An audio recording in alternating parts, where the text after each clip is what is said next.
Okay guys, what I'm going to show you to do now is how to do something called broken tone.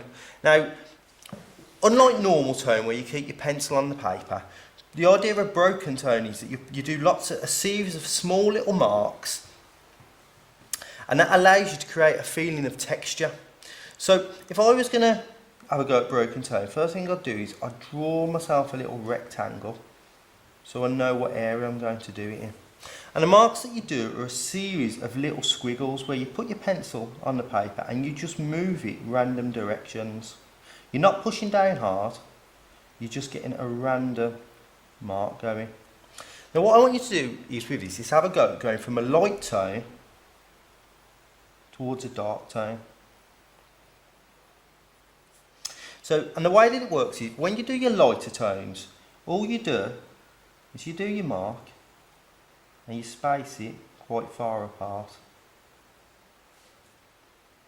But then when you do your darker tone, or your mid-tones, you don't push down any harder with your pencil, you don't do any bigger marks, you just put your marks closer together. And then finally, with your really dark ones, they'll be so close together, there won't be any gap between them. It's a bit like you might have learnt it in science where, you know, when you do molecules in gas, they're really spread out. And then with liquids, they're closer together, and then solids are really packed together.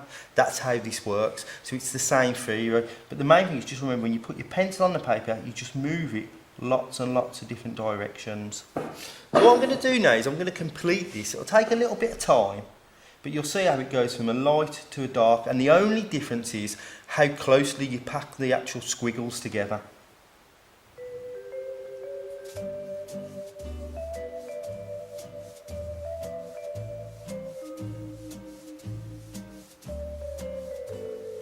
Always start off with your lightest first. You can always add more marks, you can always make it darker, but it's not so easy to rub them out.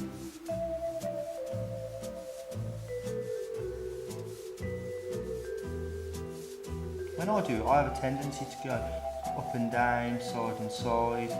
It's up to you how you find the technique that suits you, as long as you get the desired effect.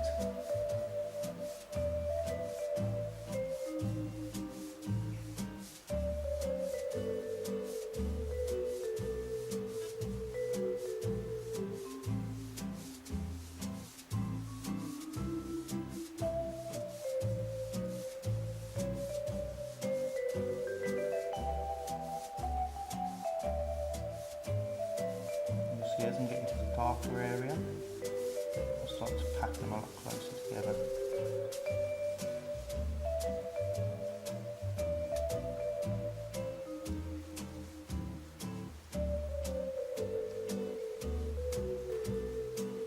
You can also vary your pencil at this point, start using perhaps a tuber. At the moment I'm using a B pencil.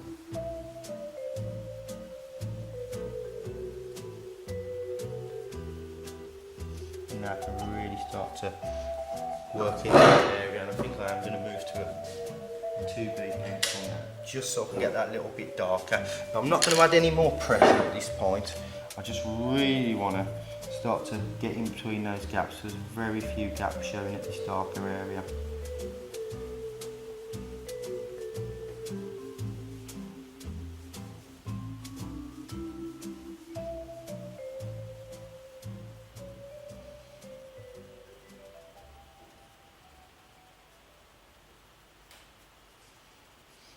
Now, you might want to do a little bit of continuous tone just at the edge.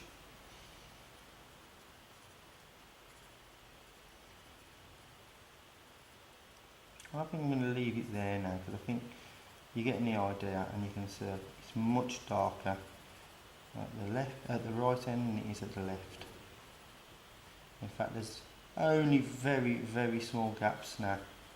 Back to that bit I'm actually just going to tone it in without taking my pencil off the page. And there you have it. That's how you do broken tone from light to dark.